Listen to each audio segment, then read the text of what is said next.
Good afternoon, and thank you for joining me this Wednesday as we talk about COVID-19 here in Erie County. First, I'm going to start with our census update. The response this week is 72% of households from Erie County have responded, with 63% within the city of Erie have responded. So that's a little bump from last week, and let's keep that momentum going. You know, it's important to remember how important the census is to our future, to the funding that comes to our community, to our representation in government, and really just to the vitality of our community.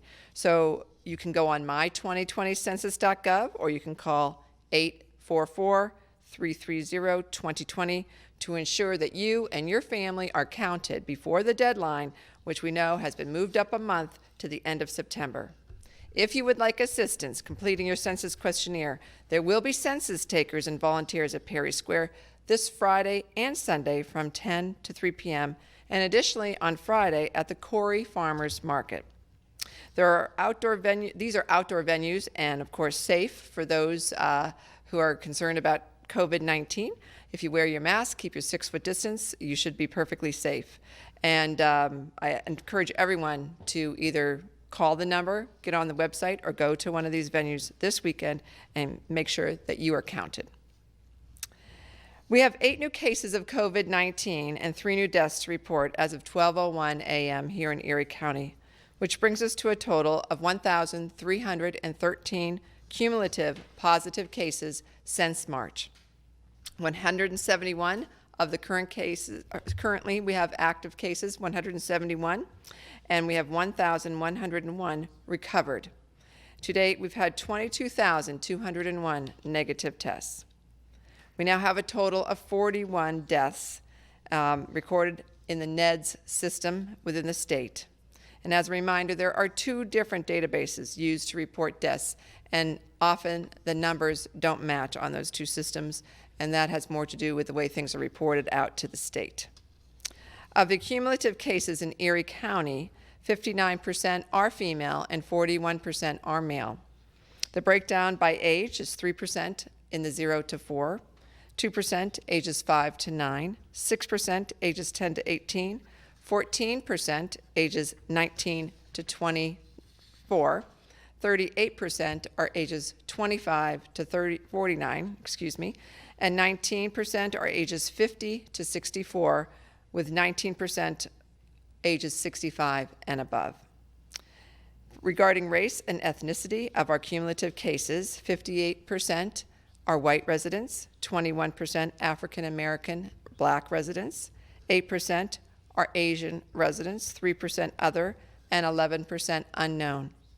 Regarding Hispanic origin, 7% are Hispanic of any race, with 79% non-Hispanic and 14% being unknown. Beginning today, we will begin to report death demographics, and we'll be doing this on a monthly basis. So the demographics on death are, from age group, 25 to 49 is 2% of our deaths, 50 to 64 is 2%, and 65 and older is 96% of the deaths here in Erie County. The gender breakdown is 58% female and 42% male. From long-term care facilities, we've seen 80% of the deaths in Erie County, with 20% not being from a long-term care facility. So we do not have the race demographics for the deaths because right now we have 40% of our deaths unknown in terms of race. Now I want to also let you know about a rental assistance program that is available to people in Erie County.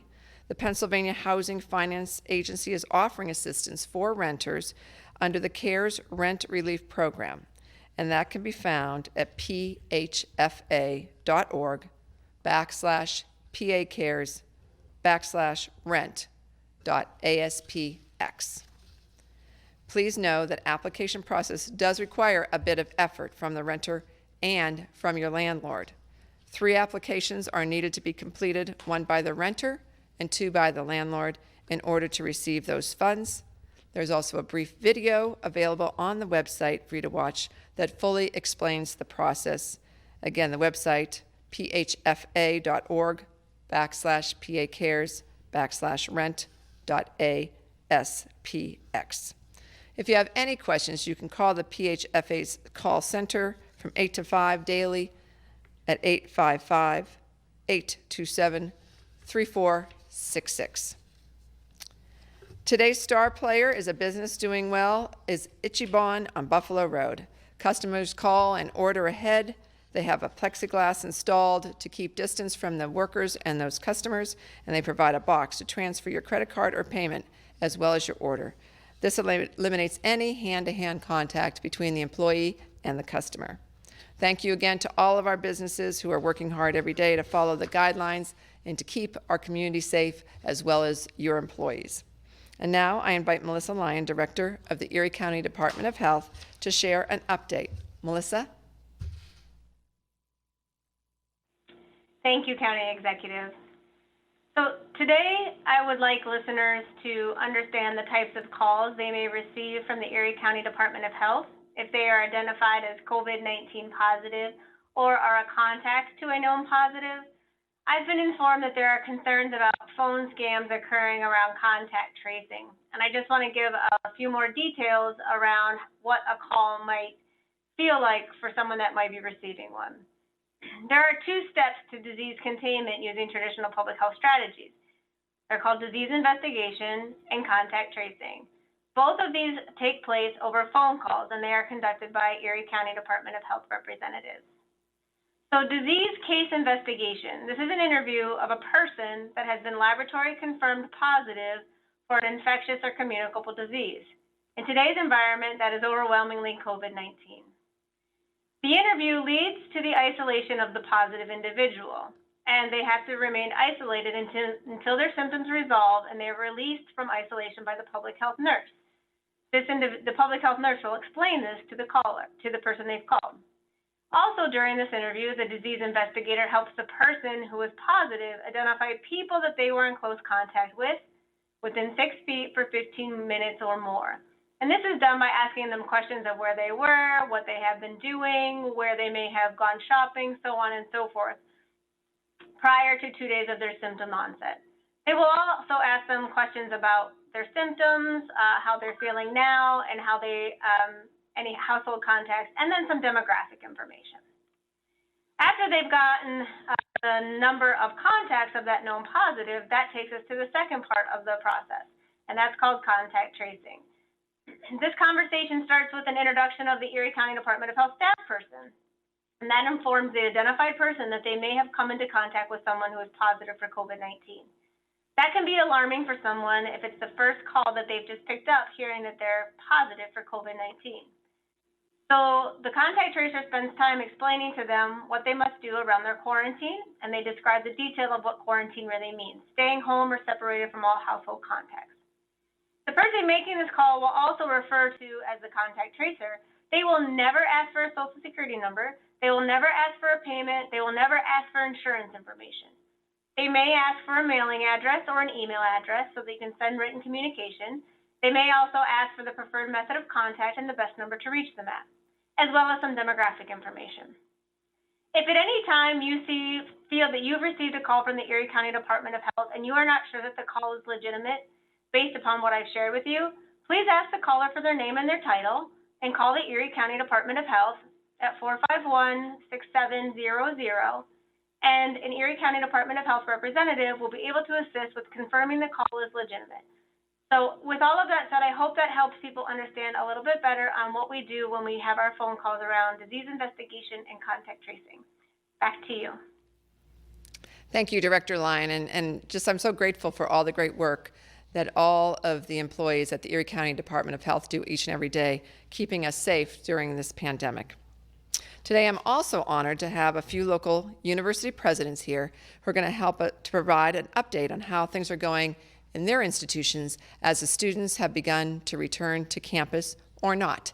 So today, we're going to have Dr. Ralph Ford, the Chancellor of Penn State Erie, the Barron College, Dr. Gui Huang, President of Edinburgh University, and Dr. Michael T. Victor, President of Mercyhurst University. Thank you much for joining us, and we'll start with Dr. Ford. All right, thank you, County Executive Dahlkemper, and I appreciate you asking us here today to share what we're doing. let's give a brief rundown. We are providing a residential experience for our students this fall. And there's definitely a little bit of nuance to that. There's what you traditionally think of as that face-to-face component. There are courses and instruction being delivered via online methods or what we call remote learning. And then mixes in between that we call a hybrid, where maybe some part of your class is face-to-face and part of it is online.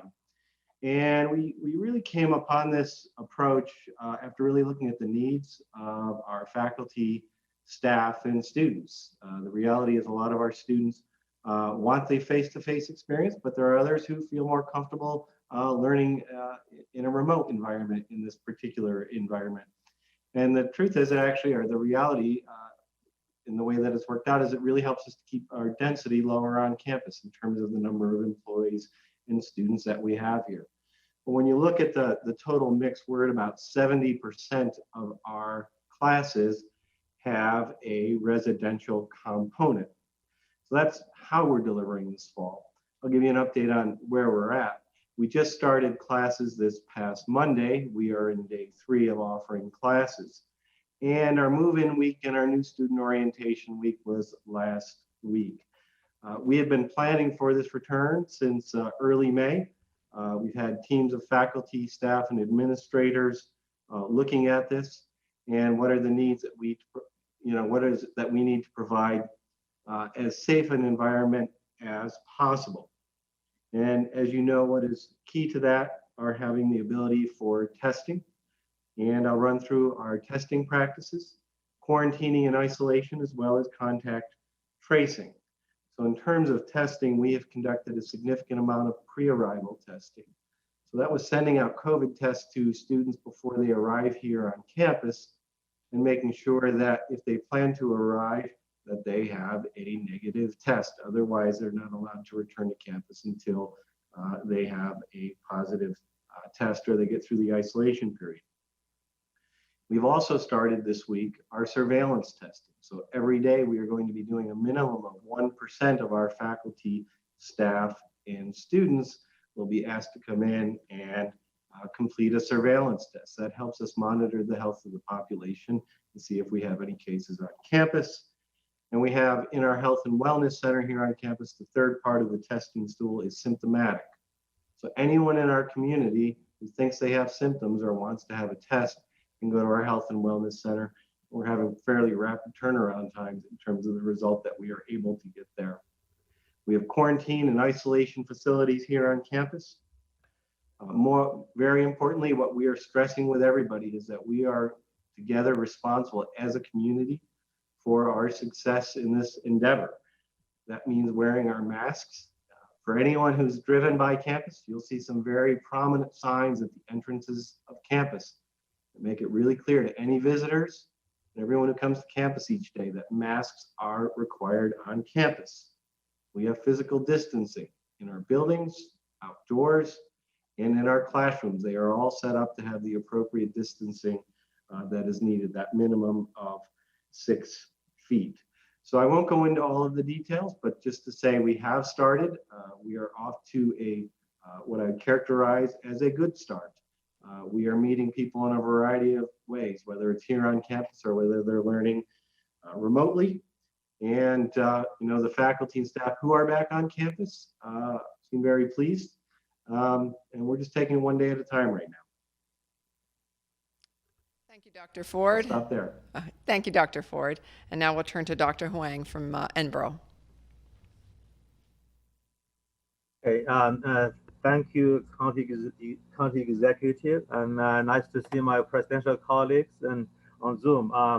So Edinburgh University started on the 17th of August. So this is the second week, or the middle of the second week. So far, I talked to a couple of deans, college deans. They were reporting to me that things are pretty smooth, right? Some of you may be aware, we did plan to reopen in person. A decision we made back in July, but knowing that there was a mounting evidence that the virus was spreading quickly and happened on many campuses throughout the country, especially in the South. We made a decision to reverse our former decision and reopen on the 17th with a largely online modality. Specifically, we are 85% online, 15% in person. The in-person classes are largely courses that have a in-person component like studio work, internships, clinicals, things of that sort. And then those classes are offered in person. Right now, we have just about 175 students living on campus. So obviously, the majority of them do not. The students who get to live on campus are those international students, students with hardships, and students who have classes with a in-person component. So that's how these students are selected to live on campus.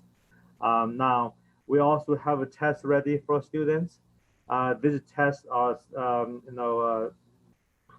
students provide their own test with the guidance from the health center. Tests are picked up and dropped off twice a day, so that they get processed, as quickly as possible. So far, we have only one positive case reported. So that's not too bad, though we wish that there was no cases reported. We wanted everybody to be safe. Now, relative to just in case some students or their families or parents are listening, we did not adjust any tuition. The tuition rate remains the same. However, fees like the student activity fees are reduced by half. The university center fees are waived. So are the parking fees. The fees that are charged include the STEM and the art fees.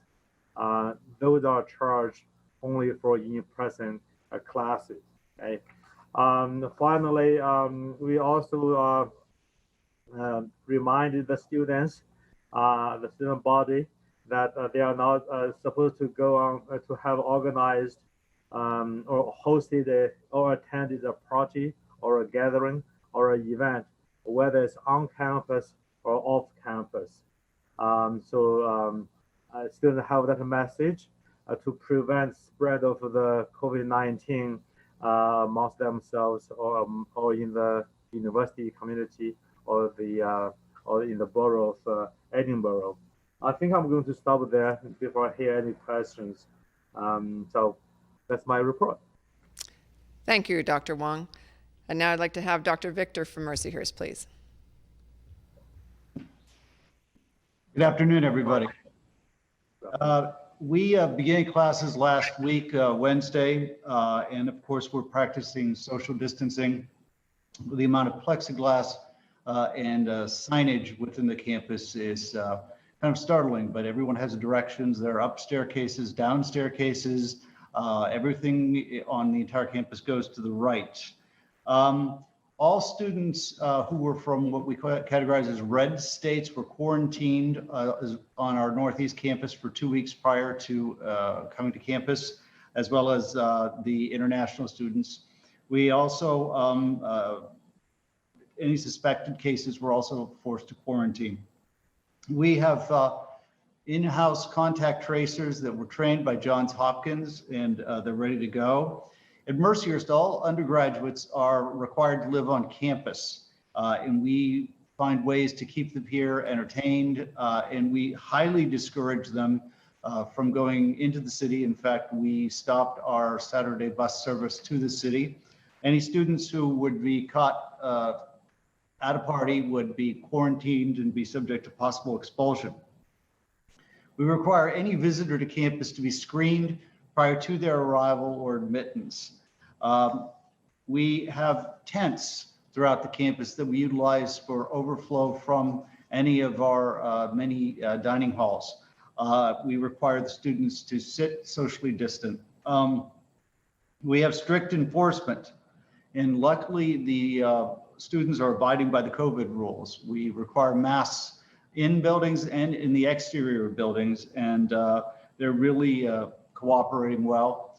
At the present time, this fall, we have no undergraduate student cases, and we do temperature screening as they enter campus, temperature screening at any of our dining facilities as well. So we're taking everything quite seriously. Every classroom has buckets of wipes. There's hand sanitizers in every room. Every classroom has been reduced in size for social distancing. We have courses that are 30 or more classes. There's an A section and a B section. So on the A day, they would be live with the professor, and the B section would be synchronous, receiving the lecture. And some classes are fully remote, and that's really because some of our professors are in a vulnerable population.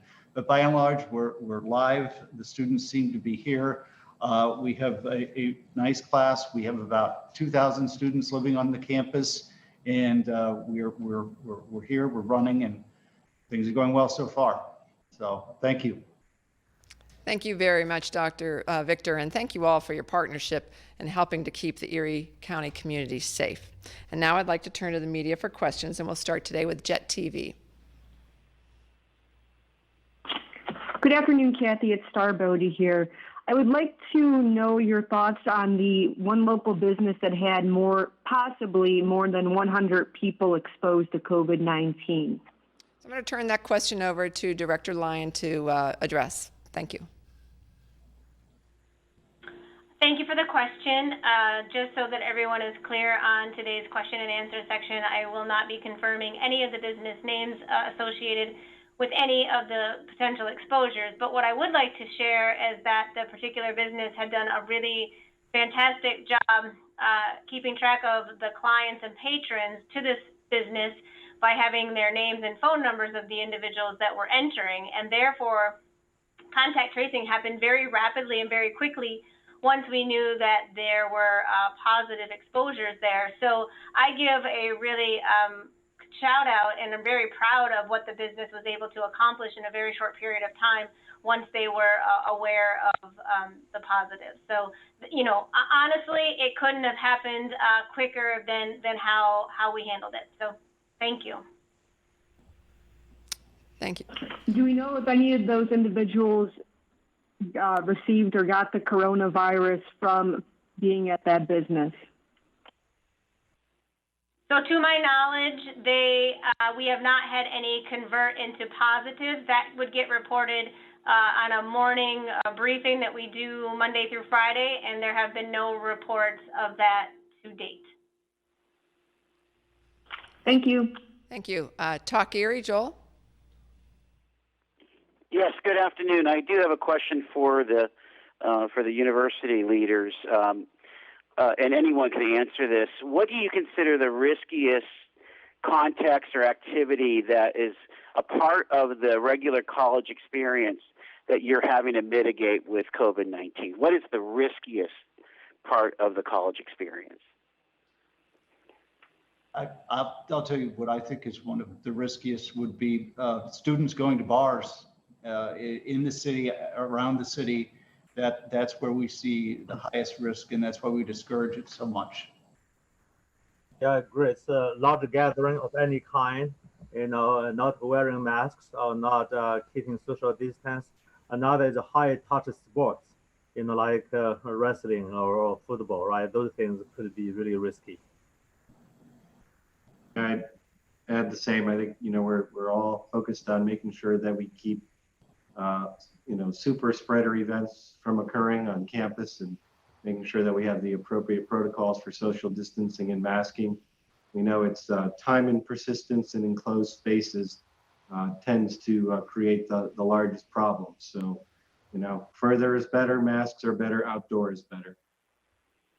So would you, just as a follow-up, Dr. Ford, would you say that that pretty much on campus you have eliminated all of those kind of gathering types of events, certainly in an indoor space, at least for now?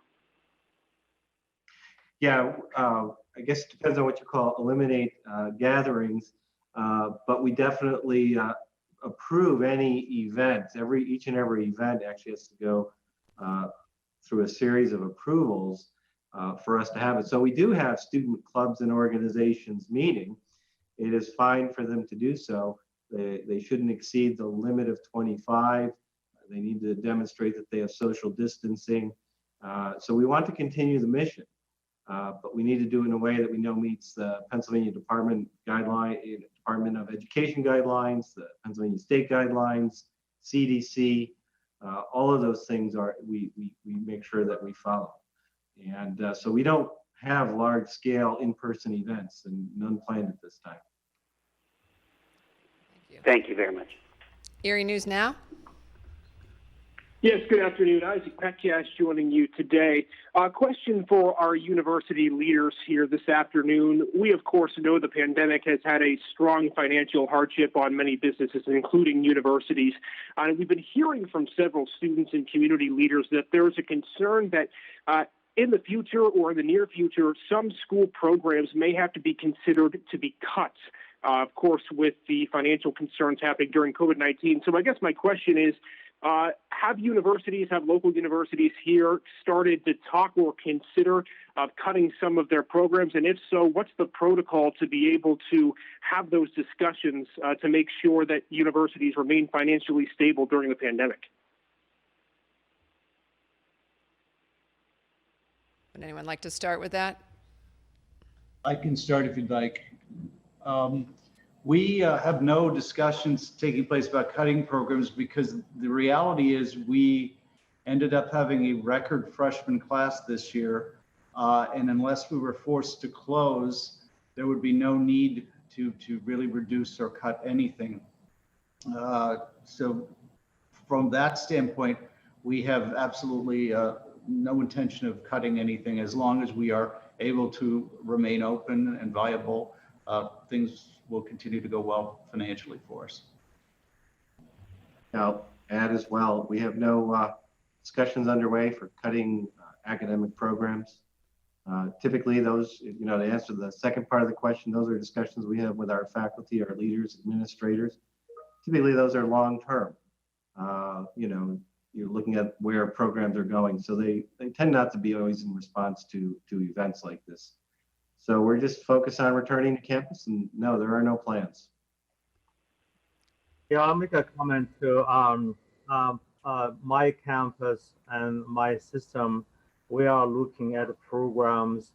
We are evaluating programs. So in the larger context of enrollment amidst COVID-19, and also yet another larger context of university integrations. So right now, we are only looking at the programs to assess them in preparation for integration conversations. Thank you. Okay, thank you. Erie Times News. Hi, Kathy. It's David. This question's for Melissa. Melissa, I know this is a question I've asked you before, but I want to ask it again. The health department's not identifying the business with 106 exposures. I've gotten a lot of emails and calls, since the story ran about why it's not being identified. Can you explain why? Because obviously HIPAA doesn't come into play when it's a business instead of an individual. So why won't the health department identify the business? Thanks, David, for the question. What ends up happening is the risk of disease transmission is mitigated. And once that mitigation has occurred, there's no additional risk or exposure at that facility.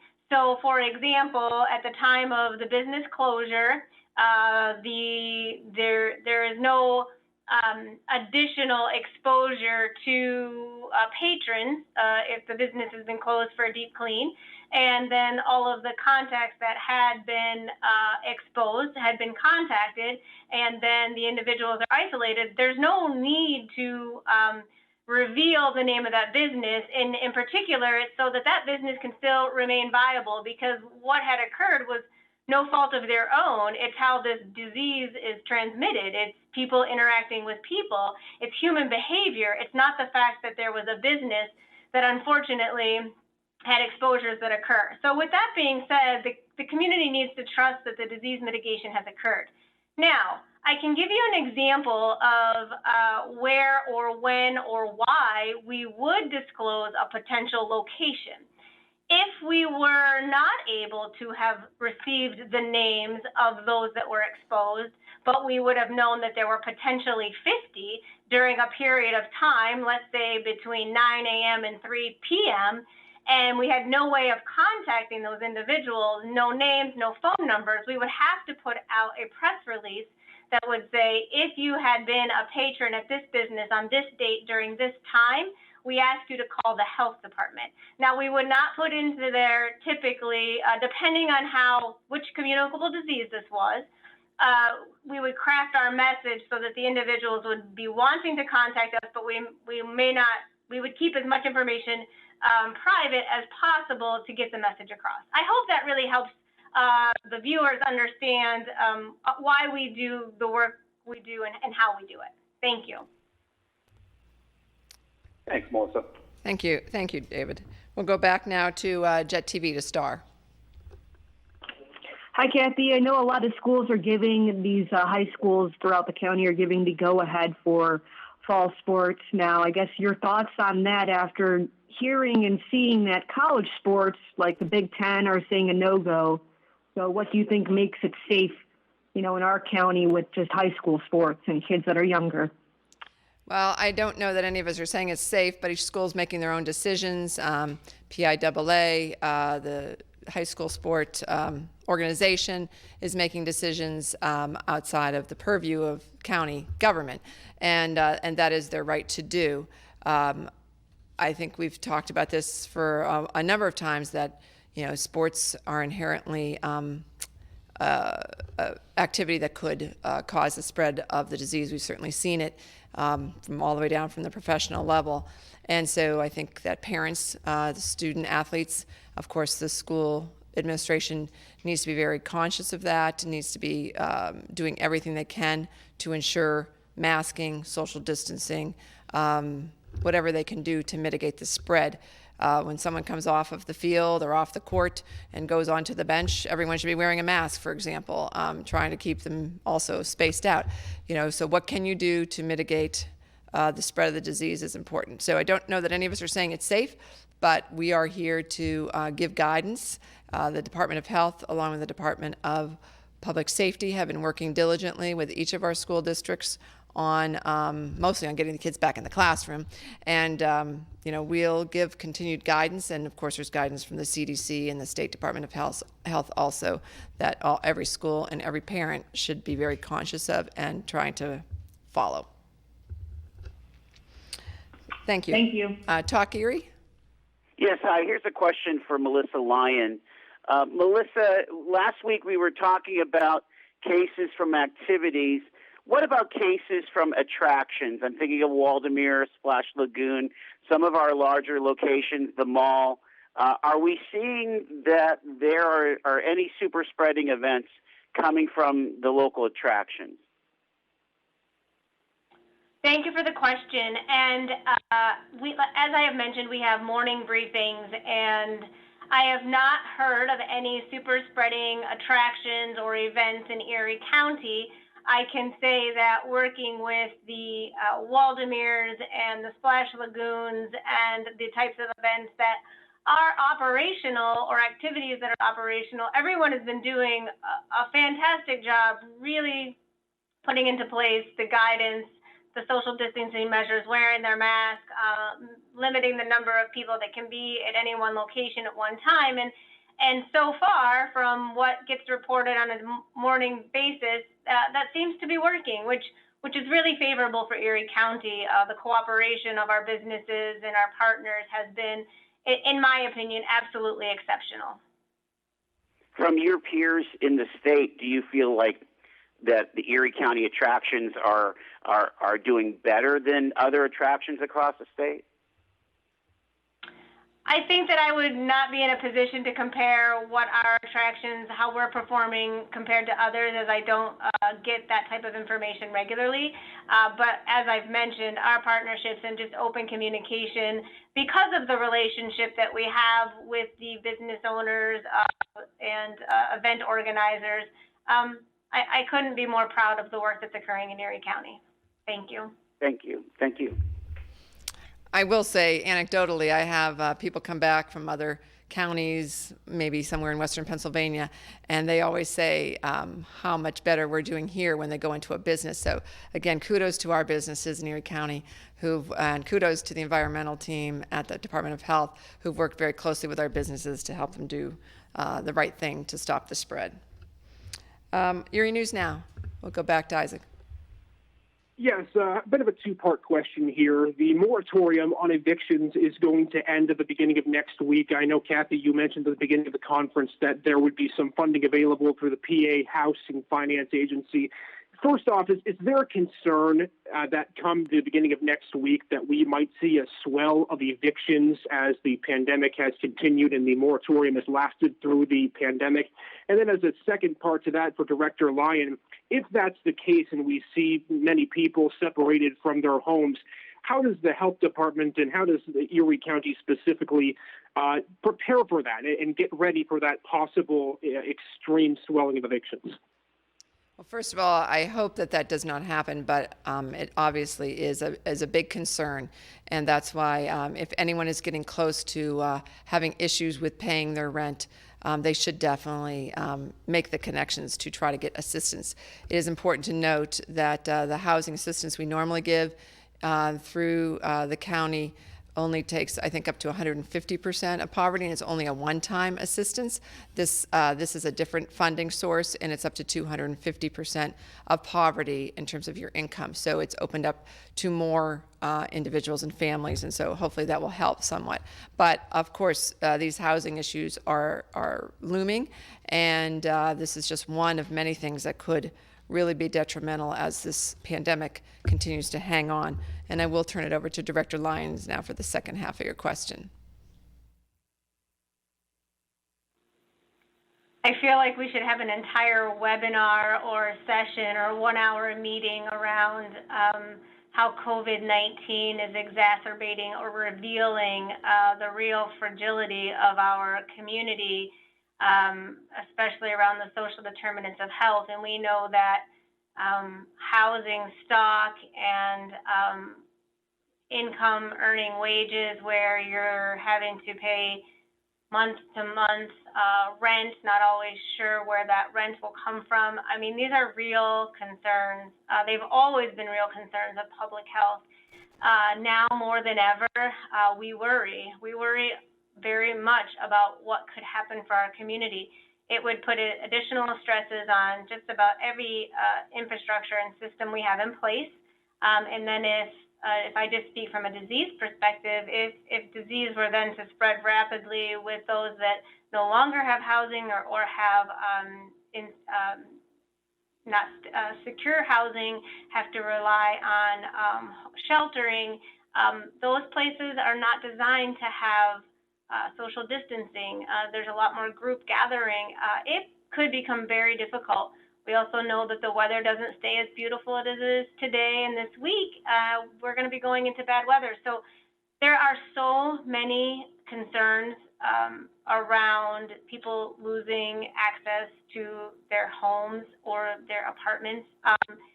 Frankly, as you can probably hear in my voice, it keeps me up at night because this isn't fixing the problem. It's exacerbating our problem. So thank you for that question. Yes, and really quickly, as just a quick follow-up, if there is a swell in evictions, is the county prepared to either provide some emergency shelter or other services that could be helpful for the people who have been displaced from their homes? So I'm sorry if I made a funny face. I was having a hard time hearing your question, but I think it is the county prepared and do we have services and programs in place? Typically, this would often fall into the Department of Human Services, but we do have what's called a home team. That's a group of many agencies and many organizations that come together on a regular basis and talk about how they can work together. And we have representation on that from the Erie County Department of Health. And that home team has the best interest of those individuals, and they do understand the complexity of the problem. Can I say that we're prepared? I think as we all sit here, we can honestly tell one another that each day we're not sure how prepared we really are because things are changing so rapidly, so quickly. But I can say that we're all doing the very best that we can with the resources we have available, and we're going to get through this. We will get through this. So thank you for those questions and letting me answer them with my heart. And Thank you. And I also want to just add that we do have a unified command around the COVID-19 pandemic, and part of that unified command includes our director of the Department of Human Services, who obviously is very tied in to these issues around housing and so many other human services issues that have really reared their head during this pandemic and made it even more apparent how difficult it is out there for so many people. So we are trying to work collaboratively with all of our partners on these bigger issues. I'm going to go back for just quick questions, real quick question. Jet TV, you have a final question? Actually, Kathy, it's my turn. Oh, I'm sorry. You're right, David. I forgot. I'm sorry. That's all right. This question's for the university leaders. And if you could, I don't have you on video, so if you could identify who you are. There was some partial case counts that you gave me. Can you tell me the total number of students, both undergraduate and graduate, and staff members, faculty who have tested positive for COVID at your places since you guys went back? Sure. Yeah, this is Ralph Ford from Penn State Barron. It is 0. We've had nobody test positive on campus since we returned this Monday. Yeah. It's Michael Victor. It's Michael Victor from Mercyhurst University. We've had no students test positive on this campus since we began last Wednesday. This is Gui Huang, Edinburgh University. I'm aware of one student that tested positive. And at Mercyhurst and at Edinburgh, no staff or faculty have tested positive? Not that I'm aware of at this point. Okay. And President Victor, how about at Mercyhurst?